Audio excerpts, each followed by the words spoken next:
as we head into 2024, there are 6 major changes that you should be aware of as an aspiring international student. And in this video, we will tackle all of those 6 in detail. Hello everyone, this is Coach Rice and welcome to the first video of this channel in 2024. And the first in our list is the proof of funds. It used to be that the minimum required proof of fund is $10,000 for a single applicant. Today, it is no longer that. It is now doubled. It's $20,635. And really, to me, if you will ask me, I would not want my students or an applicant to apply just reaching the bare minimum. If you are able to put in a little bit more, say $25,000 into your proof of funds, then that gives you better chance of approval than just showing the bare minimum. To be honest, the cost of living in Canada had really increased. The cost of groceries had increased. It used to be in the past that I would go to the grocery store for myself and I would spend $300 a month for my grocery alone. Today, this will not work. Even if I only had to pay for myself, I will have to pay at least 30% more in order for me to cover my entire month of groceries. The cost of housing had definitely increased, and the cost of housing is one of the many reasons why the government has become restrictive in terms of study permit approvals. The cost or the inflation really had been the major reason why the proof of funds had been doubled. The second change is that back in 2020, when COVID hit, the IRCC implemented a temporary rule wherein students can finish 50% of their program online and finish the other half inside Canada, and they will be issued a PGWP. Now, this rule is only applicable until September 2024. After September 2024, all of the students who will study beyond September 2024 is no longer covered by this rule. The actual rule is that you will have to finish 100% of your program inside Canada. And if you do it online, then you will not be issued a PGWP. And because of COVID, this rule was slightly bent, but then it was temporary.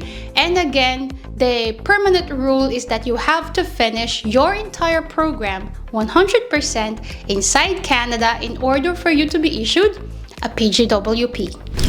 The third rule that aspiring international students or current international students should certainly know about are about the work hours capabilities inside Canada. Now, the regular rule says that when the class is in session, the student is allowed to work for 20 hours.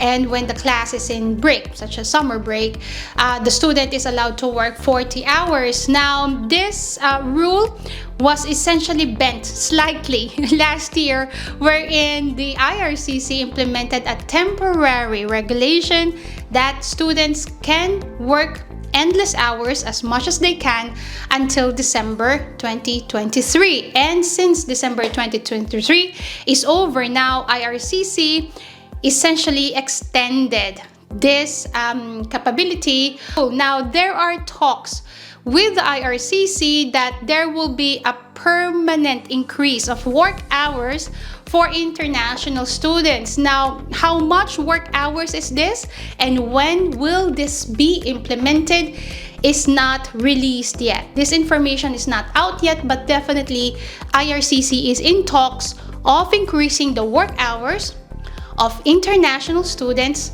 permanently. The fourth change in this year's IRCC implementations are the validation of letter of acceptance. Back in 2023, there were Indian citizens that were scammed into coming into Canada, and one of the fraudulent documents that were provided by their agents were letter of acceptance.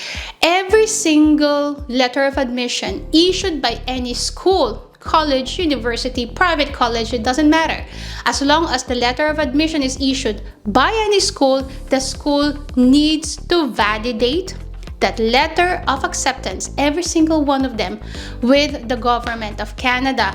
If the letter of admission is not validated before you apply for study permit, then there is a chance that you will be refused, high chance of refusal, and your application fee will be refunded. But really, you don't want that to happen. If you will look at this letter of admission from NBCC, you will find that there is a link saying validation here, and when you click that, there is the confirmation that the admission had been validated.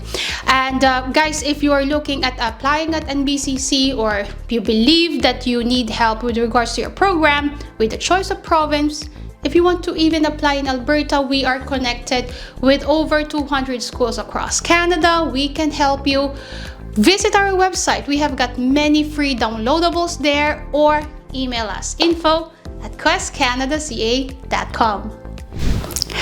The fifth change is not too crazy because it's only the form, the study permit application, which is the IMM form 1294.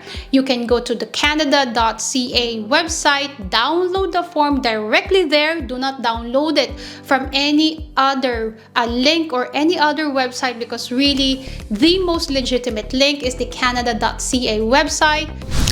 The sixth change that you should certainly know about, being an aspiring international student, is the trusted framework list, which is apparently will be implemented by spring of 2024. Now, I did release a video specifically tackling the ins and the outs and the details of the trusted institutions framework, which is this video.